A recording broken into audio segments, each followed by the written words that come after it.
계속까지 정의랑 공의가 되고. 네. 정의와 공의가 핵심 하나님의 그래서 지금도 바울 서신을 우리가 방금 읽었지만 성경을 관통하고 있는 핵심 내용인데 그거에 비해서 교회에서는 정의와 공의에 대한 관심이 별로 없죠. 우리 교회만 하더라도 이름이 마침 공도교회다 보니까 공의를 외치지만 공의에 대한 제가 말씀드렸잖아요. 어느 새 가족이 왔는데 예배드리고 공도교회 이름 너무 좋다고 그러면은 공의를 위해서 이 교회가 하고 있는 일은 무엇입니까? 라고 저한테 질문하는데 제가 할 말이 없더라고요. 그러니까 공도교회라는 캐치프레이즈를 공의로운 교회 라고 했으면 공의에 대해서 어떤 노력을 교회에서 하고 있습니까? 라는 얘기를 하는데 사실상 우리가 그걸 위해서 어떤 일을 교회적으로 하는 일은 없거든요. 그러니까 제가 특별히 이렇게 드릴 말씀이 없더라고요. 그래서 일반적인 얘기만 설명드렸는데 그냥 그렇게 하고 다시는 안 오셨습니다. 그래서 그런 부분들이 안타까운 부분인데 그러니까 공의에 대한 관심은 성경에 맥으로 흘러가고 있어요. 처음부터 아브라함을 부르셨을 때부터 의와 공도를 행하게 하려고 너를 불렀다. 아브라함을 부른 목적이 그랬다고 말씀하셨고 그런 민족을 고이가돌 그런 민족을 세우려고 하는 하나님의 큰 뜻이 있으신 거고 그런 나라를 세우시려고 하는 지금도 쭉 바울 서신에도 흘러가는 맥인데 참 안타까움이 좀 있습니다. 7과에서 여러분 좀 살펴보신 내용 있으면 함께 나눠주시기 바랍니다. 7과의 제목은 심판 그리고 은혜입니다. 심판 그리고 은혜. 여기 7과에서 죄는 심판을 이긴다라는 말이 되게 새로웠어요. 그러니까 저도 눈길이 가더라고요. 그러니까 죄를 지었으면 심판을 받으면 거기서 끝난다라고 생각을 했었는데 죄는 심판을 이긴다는 그러면 죄가 심판을 이긴다는 말이 뭐지라고 했을 때 그러니까 그거잖아요. 죄를 받아서 심판을 하나님께서 하셨는데 그 위에 인간은 또 계속 죄를 짓고 있잖아요. 그런 것들이잖아요. 그랬을 때 너무 공감이 가더라고요. 그렇구나. 인간은 끝도 없이 죄를 짓고 거기에 하나님은 또 그에 따른 심판을 하시면서 또 그 안타까움을 나타내시고 그러니까 이 죄는 심판을 이긴다는 말과 바벨탑을 보면서 여기 바벨탑이 심판이기도 하지만 하나님의 은혜라고도 나오잖아요. 그 말이 저는 그냥 하나님께서 인간이 바벨탑을 세우셨을 때 인간이 하나님의 그 경지에 오르고자 했을 때 그냥 경노하셔서 심판하셨다라고 생각을 했어요. 그래서 언어를 다르게 해서 흩으셨구나라고 했는데 그 또한 하나님께서 생각했을 때 너네는 아무리 해도 안 되는 것들에 대해서 계속 하려고 하지 마라는 그런 말씀으로 우리에게 또 하나의 그냥 심판이 아닌 은혜를 베푸심이구나. 그래서 되게 새롭다. 죄는 심판이 이긴다라는 것도 새롭고 바벨탑에서의 그게 심판이 아니라 심판이면서도 은혜가 함께 하신다는 그 말이 되게 새롭게 다가왔었어요. 죄는 심판을 이긴다는 게 우리가 익숙한 표현들을 약간 꼬집는 것처럼 저는 느껴졌거든요. 이런 거잖아요.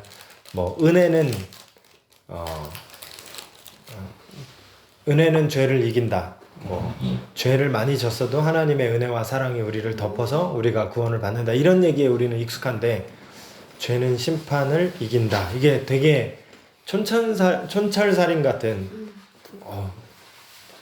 이렇게 딱 이렇게 눈길이 가는 표현으로 저도 와닿고 그럼에도 집사님 말씀하신 것처럼 구약의 하나님은 심판과 더불어 은혜를 계속 말씀하시는 하나님이라는 거를 우리 그러니까 그거를 사실은 성경을 좀 깊이 있게 좀 바라보지 못한 분들이 잘 간과하는 부분인 것 같아요. 구약의 하나님은 차가운 하나님, 무서운 하나님, 심판의 하나님, 다 죽이시는 하나님, 이렇게 생각을 하게 되죠. 그럴 만한 구절들도 우리 있고 하지만, 그러나 이렇게 좀 더 깊숙하게 한 커플 더 들어가서 보면 구약의 하나님 안에서도 계속해서 화해와 사랑과 은혜를 베푸시는 하나님의 모습을 우리가 발견할 수 있다는 거죠. 그러니까 구약과 신약의 하나님이 다른 하나님이라고 생각했던 이단들이 있었어요. 그래서 구약의 하나님은 없고 그거는 나쁜 하나님. 그래서 이렇게 좀 지워버리고 우리는 예수님만 믿어야 되겠다라고 했었던 기독교 이단들이 있었어요. 2세기에. 그래서 그런 걸 보면 그렇게 생각할 여지가 있어요. 그런데 그분도 잘못 생각한 건 뭐냐면 예수님은 구약을 인용을 많이 하셨거든요. 구약에서 말씀하신 바들을 인용하고 재해석하고, 그러니까 구약의 토대 위에 복음을 전하시는 예수님이셨는데 구약을 부정하면 예수님 신앙은 어떻게 견지할 거야? 이런 질문이 또 올라오는 부분인 거죠. 그리고 애초에 하나님은 구약에서도 사랑과 은혜의 하나님이시죠. 우리가 살펴봤듯이 가죽옷을 입혀서 보내시는 하나님. 죽으리라 그랬잖아요. 안 죽이셔요. 은혜의 기회를 또 주시고 또 주시고 또 주시고 또 주시고 새로운 지경으로 또 살리시고 기회를 주시고, 이게 하나님이십니다. 네, 그 다음 집사님 얘기에 더 입혀서 정말 하나님에게 차가우시고 정말 매정하신 분이라면 이 노아의 방주가 없었을 것 같아요. 아예 다 쓸어버리고 맞아요. 새로 하는 게 사실 편하잖아요. 네네네네. 근데 남겨두신 거잖아요. 동물도 다. 네, 맞아요. 남겨두시고 노아도 이렇게 가족이 남겨두신 거 정말 하나님 사랑하시고 그 전에 약속을 지키시려고 그렇게 만드시는 것 같아요. 네, 맞습니다. 그렇죠. 말씀하신 대로 거기에 인간만 타지 않고 동물들도 탔다는 거에서 하나님이 피줄 세계 전체를 기뻐하셨잖아요. 사실은 좋았더라라고 하셨잖아요. 그래서 생육하고 번성하라에 서구 기독교 사회가 이제 자연을 다스려야 될 대상들, 정복해야 될 대상들, 이렇게 생각한 견해가 있었거든요. 그래서 그런 파괴적인 생각들이 결국 파괴적인 또 세상을 만든 것도 있는 건데, 애초에 하나님은 노아의 방주에 동물들도 같이 태우셨어요. 그런 걸 보면 하나님은 피조 세계를 생각하시고, 또 모르겠어요. 하나님의 회복의 대상에 동물들이 들어있잖아요. 그렇잖아요. 로마서 말씀에 보면 함께 피조 세계가 탄식하고 있고 하나님의 아들들이 나타나기를 고대하고 있다 그랬거든요. 그렇다면 그들이 또 회복되지 않겠는가? 그게 어떤 모습이고 정확히 알 수는 없어요. 피조 세계가 근데 유기되고 그냥 버려둠을 당하는 그런 느낌보다는 갱신의 의미가 미래에 있지 않겠느냐, 이게 더 저는 적합한 생각인 것 같습니다. 네, 또 86페이지. 하나님의 베푸시는 사람은 좋게 좋게만 지내는 사람이지 않다 라는 게 이번 주에 되게 와닿았었어요. 우리가 아이들을 키울 때도 그렇잖아요. 잘못한 건 알려주고 혼내고 네. 좋게 넘어가면 안 된다고 저는 생각을 하거든요. 얘들한테도. 네. 사랑을 주는 게 기본이 돼야 되지만 잘못하는 데 있어서는 알려주고 혼나고 사과하고 그걸 남한테 했으면, 저는 계속 이제 아이들하고 계속 시간을 보내니까 애들을 볼 때 하나님에 대한 생각을 많이 하게 되거든요. 네. 아, 나를 보실 때도 이렇겠구나 막 이런 생각을 하면서. 근데 이 문구가 맞아, 내 인간의 부모인 나도 좋게만 하려고 하지 않는데 하나님이 공의롭고 공의로우신 하나님이 당연하시다 라는 생각이 많이 들었어요. 네. 그렇지만 또 은혜라는 페이지에 가서도 아담과 하와를 말씀하실 때도 아담에게 먼저 어디 있니? 음. 전지전능하신데 어디 있니? 왜 거기 있니? 그래, 은혜로우신 하나님이다. 심판은 확실하지만 사람을 대할 때, 자녀를 대할 때 안 돼, 혼나, 다쳐. 하지만 다쳤을 때 괜찮니? 우리도 그렇게 하잖아요. 네. 아, 그래, 그게 하나님의 사랑이다. 예. 그런 생각을 많이 했어요. 그래서 인간이 죄를 지을 때 엄마한테서 숨으려고 하잖아요. 우리 아이들이 혼날까봐. 예. 벌써 알잖아요. 아, 내가 잘못했다. 엄마한테 혼나겠구나. 그러게요. 이걸 알잖아요, 애들이. 근데 이번 주에 그런 일이 있었거든요. 네. 첫째가 엄청 무서워하더라고요. 그래가지고 제가 이제 동생들 데리고 병원에 가 있었는데 굳이 병원에 온 거예요. 먼저 말을 하려고. 제가 다른 사람한테 듣기 전에. 그래서 자기도 진료를 받아야 될 것 같다는 거예요. 이제 약을 타가지고 왔는데 저녁에 약을 안 먹더라고요.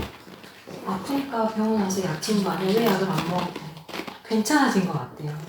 나중에 제가 애들 다 이제 재워놓고 생각을 한 게 그게 너무 무서웠나 봐요. 내가 남한테 들어서 자기를 먼저 이제 자기 입장에서 이야기를 듣지 못하고 혼이 날까 봐 그러면서 그런 이야기를 하더라고요. 숨는 거. 내가 먼저 죄를 이제 짓고 안절부절 못하는 거예요. 내 스스로가.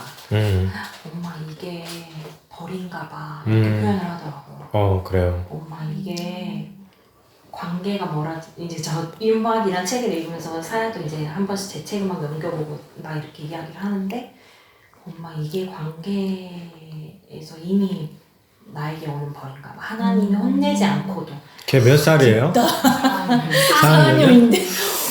근데 이제 저랑 계속 이런 이야기를 막 역시 근데 책을 안 읽어서 그런가? 또 이게 이런 이야기를 하는 이유가 이제 외할아버지가 이제 비행기를 타고 이렇게 오시는 일이 있었는데 걱정을 하는 거예요. 뭐 이제 두려움이라더라.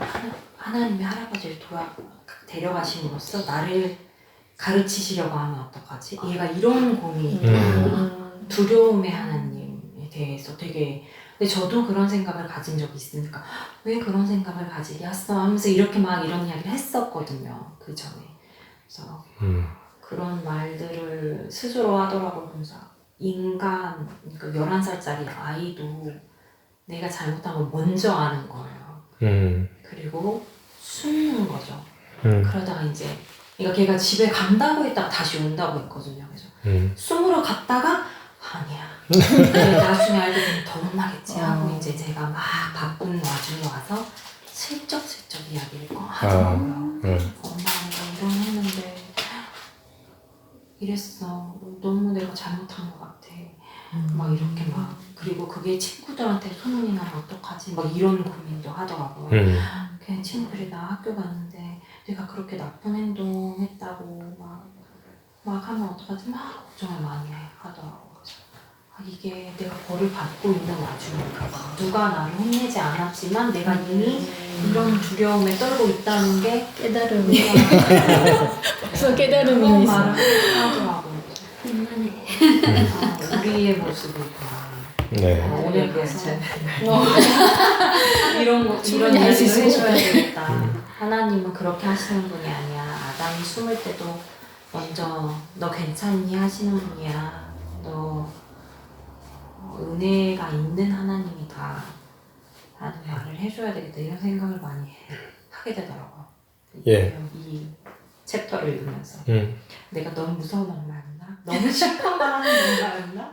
은혜를 같이 사랑을 늘 보여줘야 고민인 것 되는데. 같아요. 예. 애들을 어떻게 가르쳐야 될지.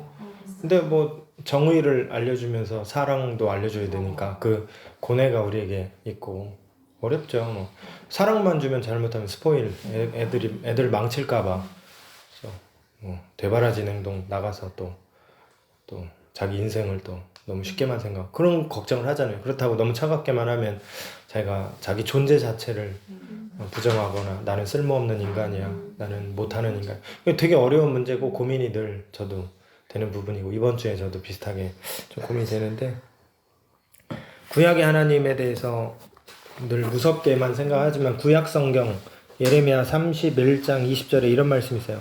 하나님이 하시는 말씀입니다. 에브라임은 나의 사랑하는 아들, 기뻐하는 자식이 아니냐. 내가 그를 책망하여 말할 때마다 깊이 생각하노라. 하나님이 책망할 때마다 깊이 생각하신대요. 우리가 부모로서 아이들을 이렇게 혼날 때 막 감정이 이끌려서 이렇게 한 번씩 질를 때도 있잖아요. 근데 하나님이 그렇게 안 하시고 깊이 생각하셔요. 그러므로 그를 위하여 내 창자가 들끓으니, 하나님 창자가 들끓은다고 표현하십니다. 내가 반드시 그를 불쌍히 여기리라. 여호와의 말씀이니라.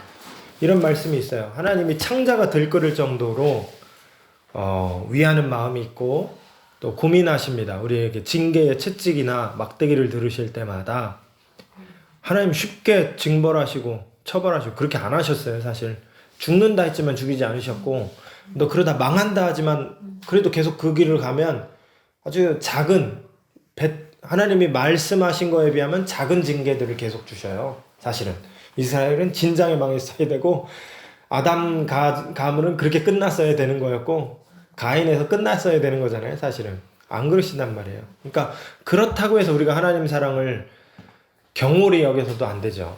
하나님 어차피 용서하셔. 이건 진짜 나쁜 놈이에요. 어차피 우리 부모님 괜찮아. 어차피 용서해주고 한번 맞고 또 집에 들어가면 용서해주시고 밥 주시고 재워주셔. 이거 나쁜 놈이에요. 그죠?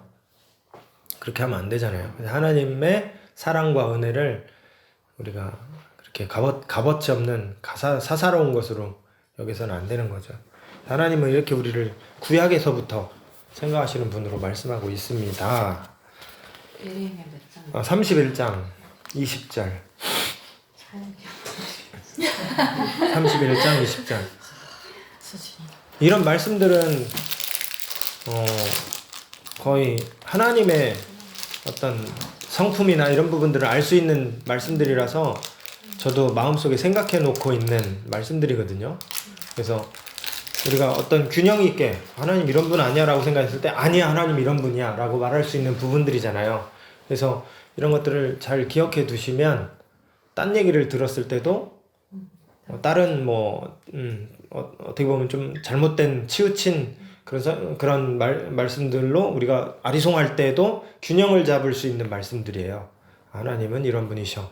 애초에 하나님은 긍휼히 여기시는 분이셔. 무서운 분이시지. 무서운 심판하시는 분이야. 그러나 하나님은 깊이 생각하시는 분이셔. 너희를 징계할 때마다 내가 깊이 머리가 아파 죽겠다. 쉽게 내가 매드는 게 아니야. 너무 힘들어 너희들 때문에.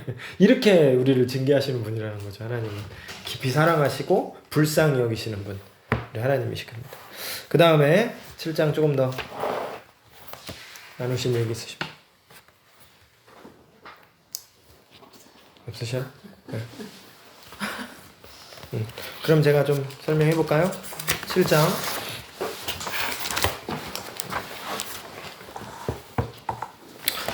아담에 대한 심판 선언의 의미. 하나님 반드시 죄를 책망하시고 심판하시는 분이시다. 간과해서는 안 되는 부분인 것 같아요. 하나님은 의로우신 분이세요. 하나님의 법이 있어요. 하나님의 공의로우시고 선하신, 그냥 사랑하시고 다 용납하시면 안 될까요? 안 되는 이유는 뭡니까? 사랑과 공의가 따로 갈 수가 없어서 그런 것 같아요. 하나이기 때문에 그런 것 같아요. 그러니까 제가 종원이에게 해코지를 했어요. 나를 용납하면 종원이의 피눈물을 누가 닦아줍니까? 하나님이. 그러니까 정의를 세워야 종원이의 사랑을, 그러니까 이게 같이 갈 수밖에 없어요. 맞물리는 태엽 같은, 톱니바퀴 같은 그런 느낌이 있어요. 불법과 부정을 저지르는 많은 사람들을 아하방을 다 용납하시면, 죽은 나봇의 포도원 그 사건을 하나님, 그러면 그 사람들은 어떻게 하란 말입니까? 하나님 다 용납하시면. 그러니까 정의와 공의는 맞물려 가는 것 같아요. 그리고 죄에 대한 삭시 분명히 있어요. 그래서 예수님 죽으신 거 아닙니까? 예수님 안 죽으시고 그냥 용서할게, 사랑한다 하시면 되잖아요. 그럴 수가 없는 거예요. 죄에는 삭시 있고 대가가 있어요. 그래서 예수님이 그 대가를 자신이 지불하신 거고, 우리도 그래서 죄에 대해서 가벼이 생각할 수가 없는 게 이런 부분이 있다는 거죠. 그래서 반드시 죄를 책망하시고 심판하시는 분이시다. 그리고 노아에게 주신 약속의 말씀이 아담에게 주셨던 약속의 말씀과 상당히 비슷하다는 거죠. 생육하고 번성하라, 충만하라 했던 그런 걸 보면 노아로부터 새롭게 시작하시는구나. 노아는 새롭게 출현한 하나님의 마음이 담긴 새로운 인류구나. 이런 것들을 알 수 있는데, 그런데 불과 얼마 전에 포도주 먹고 빨개 벗고 있고, 그게 뭘 얘기하는 걸까요? 그 자체로는 그냥 사건인데 술 취하지 말라는 걸 얘기할까요? 술 취하면 죄니까. 뭔가에 절제되지 않은 걸 얘기하는 것 같고, 뭔가에 자신을 컨트롤하지 못하는 그런 순간들을 얘기하는 것 같고, 그런 죄된 인간의 모습을 또 다시금 보여주는 것 같아요. 그것 자체로는 잘했다 잘못했다라는 가침 판단의 말씀이 없어요. 사실은 그냥 그랬다는 것 뿐이지. 그리고 뒤이어서 이어지는 게 이제 누굽니까?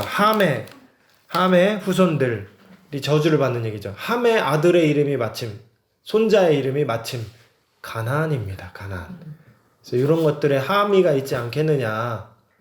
가나안 족속들, 가나안 땅을 이스라엘에게 하나님이 주셨잖아요. 아브라함에게. 그리고 가나안을 정복합니다. 그런 얘기들을 살펴보면서 이제 아마 그런 부분에 대한 설명을 또 이렇게 해석할 수 있지 않은가 하는 그런 얘기를 하는 거고, 홍수 후에도 다시금 죄로 말미암아 뒤틀려진 상황, 그 노아를 통해서 무지개도 반짝반짝하고 새로운 비둘기가 날아다니고 있고, 그런데 죄가 또 나타나고 있는 모습들, 그리고 그것에 이어지는 마지막 상황이 이제 바벨탑인 거잖아요. 바벨탑 11장까지 죄는 심판을 이긴다. 네, 무서운 얘기인 것 같습니다. 이 90페이지 한번 이걸 다 타이핑하기 싫어서 이렇게 써놓은 거예요. 제가 90페이지 질문들을 쭉 볼까요? 위의 문단, 노아 홍수라는 거대한 심판을 경험한 인간들의 대응은 하늘에까지 이르는 탑이었다. 마치 하나님과 시합이라도 하는 양, 사람들은 끊임없이 하나님을 대적하고 하나님을 맞선다. 그러므로 창세기의 원역사 1장부터 11장의 역사는 근본적인 물음을 제기한다. 이렇게 죄를 범하며 하나님을 대적하는 인간을 어떻게 할 것인가? 어떻게 했으면 좋겠습니까? 끊임없이 죄를 반복하고 있는 형제를 죽인 얘네들을 좀 어떻게 하면 좋을까요? 에덴에서 쫓아내고 땅에서 떠돌고 심지어 홍수로 심판하여도 줄지 않는 죄성 가득한 인간을 어떻게 할 것인가? 대체 사람들은 구원을 받을 수 있을까? 이 땅 위에 하나님의 대행자로, 하나님의 형상으로 지음받아서 세상을 다스리라 그랬잖아요. 하나님의 성품으로 다스려야 될 거 아닙니까? 대행자로 지음을 받았으나 도리어 하나님을 대적하고 서로의 관계를 파괴하는 인간들을 향한 하나님의 계획은 무엇인가? 그러므로 누군가 말했듯 창세기 1장부터 11장은 커다란 물음표라고 할 수 있다. 이 질문 속에서 우리는 12장을 읽어가야 된다. 여기서 이제 패러다임 시프트적인 새로운 한 명이 등장하는데 그게 아브라함이라는 거죠. 12장 따단 하면서 아브라함이 이제 등장을 하는 겁니다. 이게 굉장히 답답함을 저한테 자아냈습니다. 그래서 이게 인간 실존의 현실이고 비극이다 라는 생각을 했습니다. 이게 사실 우리의 모습이고 문제라는 거죠. 가인, 하나님을 떠난 삶은 근본적으로 두려움에 사로잡힌 삶이다. 이런 표현이 참 마음에 와닿습니다. 많은 두려움들이 있죠. 어둠이 무섭고, 어둠에 실체가 없어요. 화장실 가는 게 그렇게 무서워요. 어렸을 때 저도 좀 그랬네요. 초등학교 저학년 때. 그리고 더 늦게도 계속 화장실 가는 게 무서워하는 사람들이 많이 있어요. 제 주위에도. 어둠이 무서워요. 왜 이렇게 두려워할까요, 우리는? 여러 가지들을. 그러나 하나님은 가인을 포용하시고 표를 주십니다. 보복으로부터 그를 지켜줍니다. 이런 부분을 우리가 잘 생각 안 해봤어요. 가인이 사람 때려잡았다. 자기 형제를 죽였다. 이 생각만 했지, 하나님이 그 살인자를 지키시기 위해서 표를 주셨다라는 게 은혜였다라는 생각을 잘 안 합니다. 그죠?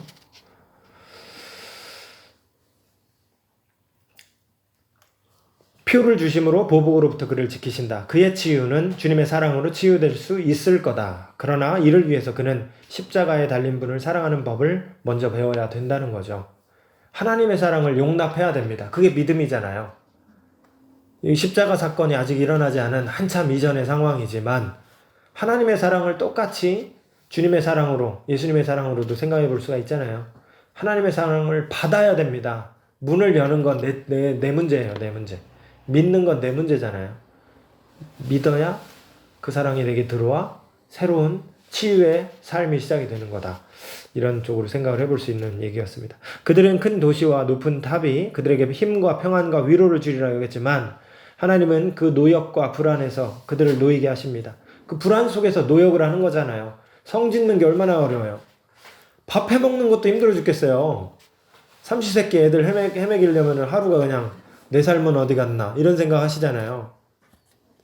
그런데 그 와중에 성을 성을 짓고 탑을 만들어야 돼요. 왜 그렇게까지 살아야 됩니까? 불안하니까. 홍수로 또 죽지 말자. 신이 우리를 죽이더라도 우리는 살아남자. 불안하니까. 이런 마음 속에서 그렇게 힘든 삶을 꾸역꾸역 살아가는 자들에게 하나님은 성을 안 만들게 언어를 흩으시고 사람들을 흩어버리시는 거죠. 이거를 징계와 심판으로 볼 수 있지만 1차적으로 그렇게 보이지만 2차적으로는 하나님의 은혜와 사랑으로도 볼 수 있지 않겠느냐, 새로운 해석을 또 해보는 거죠. 하나님의 위로와 은혜, 구원의 역사는 큰 탑과 도시에 있지 않습니다. 바벨을 쌓다가 흩어진 사람들의 마지막 내용은 11장은 어떻게 끝나느냐, 셈의 족보로 이어지고 데라, 아브라함으로 이어진다는 거죠. 11장이.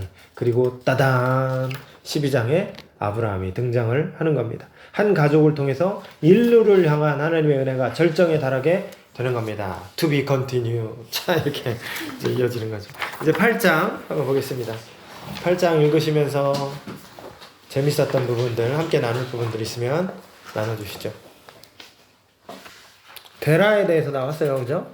지난주에 김민혜 집사님 한번 말씀하셨었는데 여기서도 비슷하게 얘기하죠. 데라가 함께 출발했는데 하란에 눌러 앉았던 것 같아요. 데라와 아브라함의 차이가 하나님의 약속인가 아닌가. 예. 이게 나오잖아요. 98페이지. 네.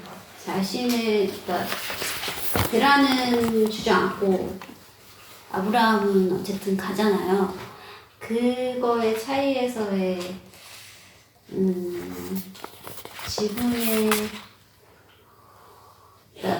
지금의 우리의 삶을 되돌아보게 할 수 있는 부분인 것 같더라고요. 그러니까 네. 자기가 자신이 그냥 만족하고 사느냐 아니면은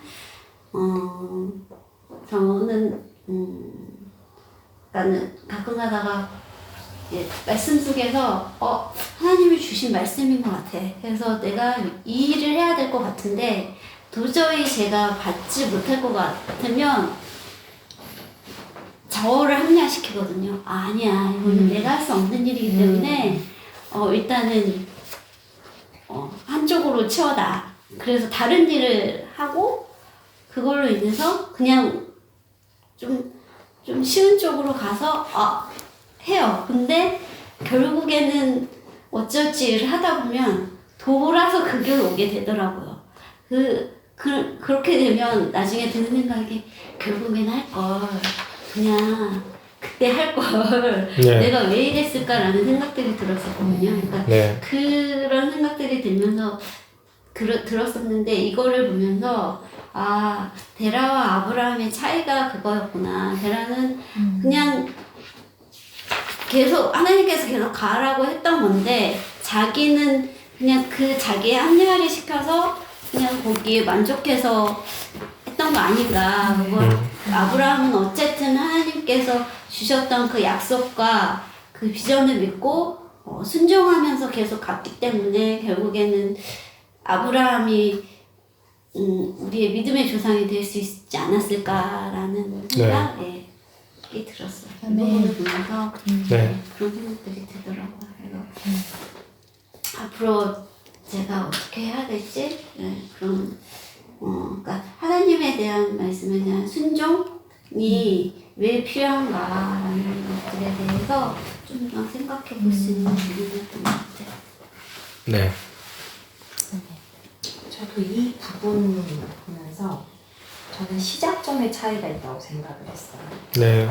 베라는 자기가 하고 싶어서 했고 아브람은 하나님의 부르심이었구나. 네. 그래서 뭐 이제 개인적으로 봤을 때 구제 사역을 할 때 사역이라고까지는 아니고 그냥 뭐 어려운 걸 도울 때 내가 생각해서 했을 때는 인정을 바라게 되고 하나님에게서 왔던 그 시작이면 인정이 없든 있든 상관이 없더라고요. 그게 그러면서도 아 이건 나의 마음이었구나, 아 이건 하나님으로부터 왔구나, 이거를 나중에 깨닫게 됐었어요. 한번 최근에. 그래서 아 이게 시작이 중요하다. 이게 내가 그냥 동정심에 불쌍한 마음이 시작되는 건 나의 마음인 거예요.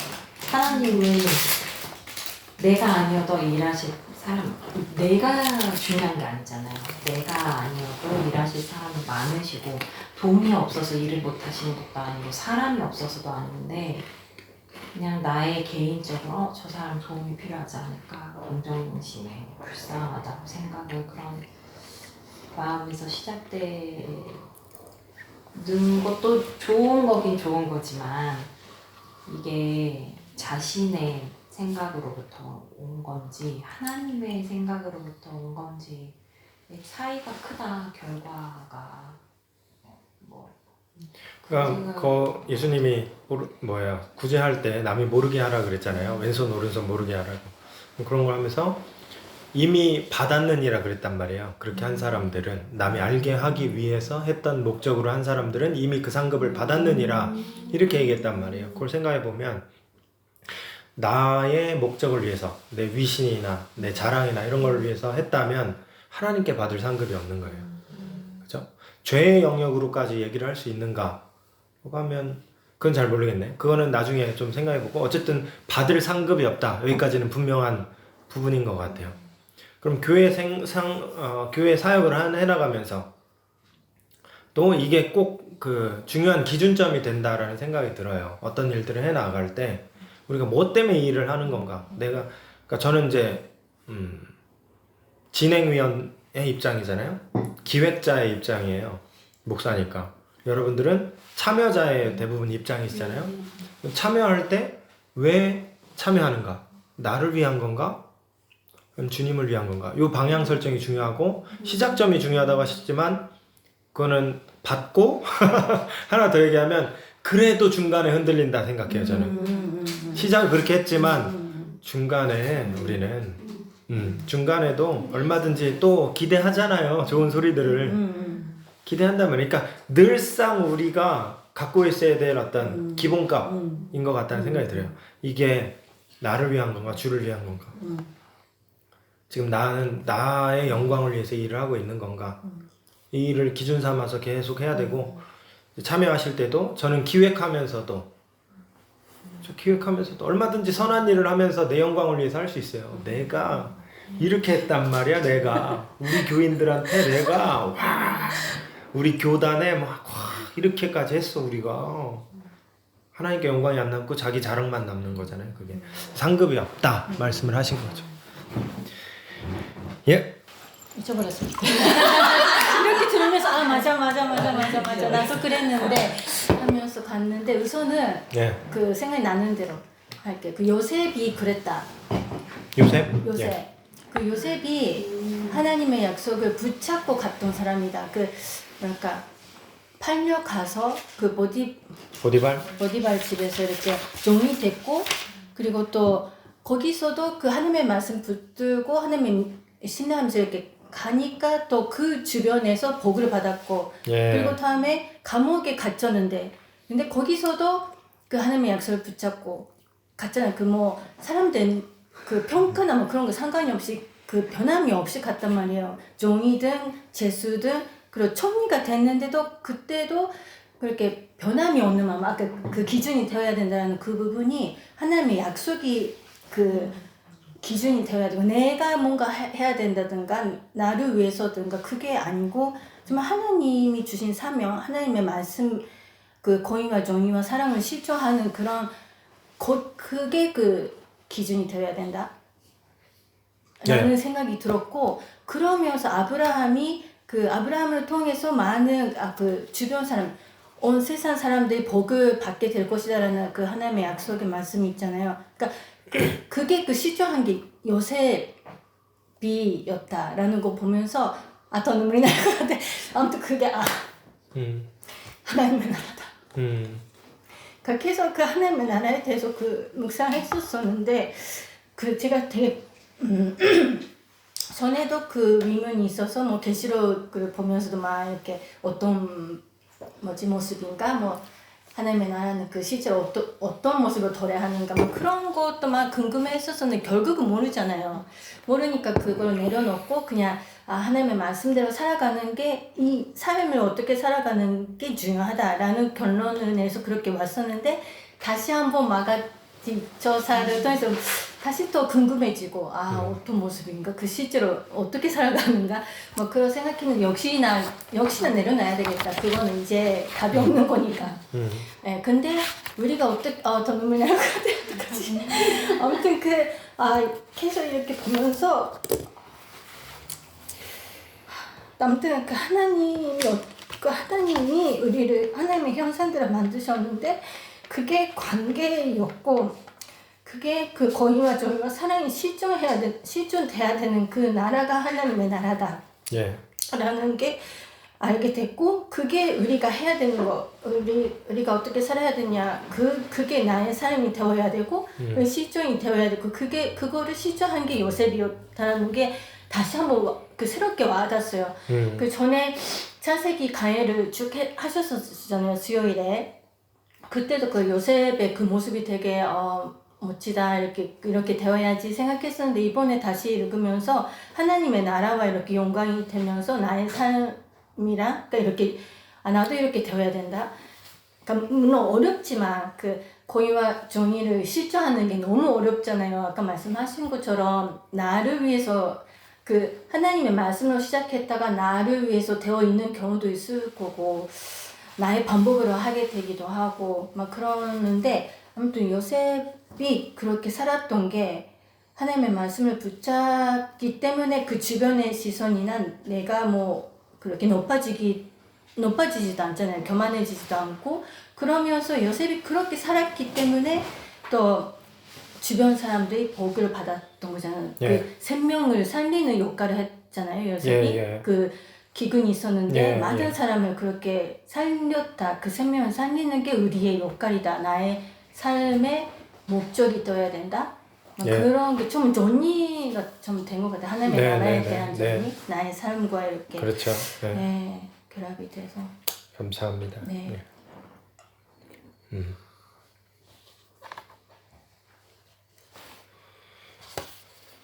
은혜가 되는 말씀이에요. 다른 첨언 별로 그렇습니다. 또 다른 팔과 관련해서 하실 말씀들 있으십니까? 근데 이 부분이 우리 미유키 집사님한테 큰 감동을 준다는 게 저한테도 되게 고무적인 것 같아요. 감동이 되는 것 같아요. 그러니까 하나님 나라를 사모하는 마음이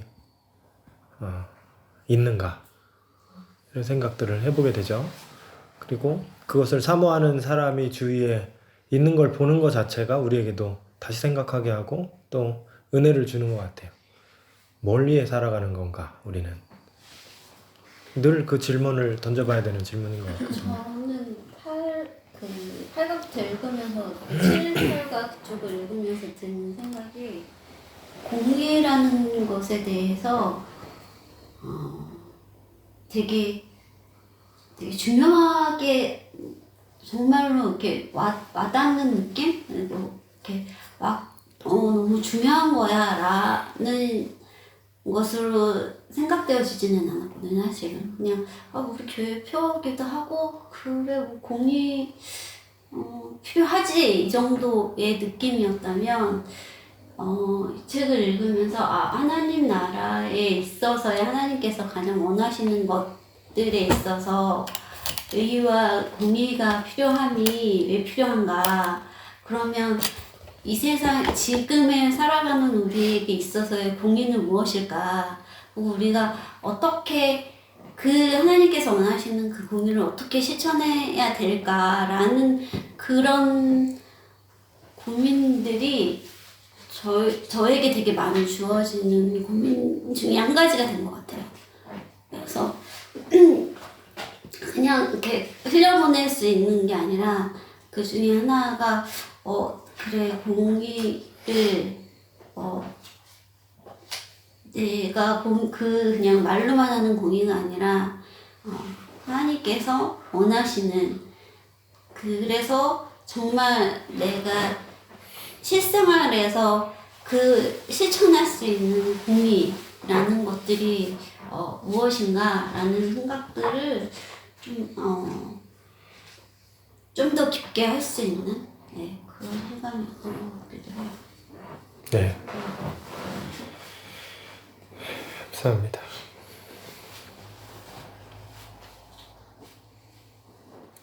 새롭게 이렇게 성경을 알아가는 게 되게 귀한 것 같아요. 귀하고 좋다라는 생각이 들어요.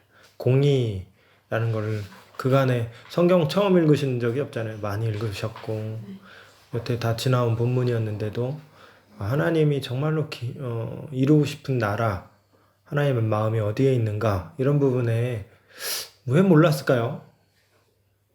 왜 이렇게 새롭게 발견하게 됐을까요? 그러니까 우리가 읽고 싶은 대로 읽고 있는 것도 있다라는 생각도 분명하게 하게 되고 본문을 또 바르게 그래서 핵심을 잘 찾아가면서 읽는 그런 것들이 필요하겠구나. 그러면서 또 한 가지로 여러분들이 그걸 찾으셔야 돼요.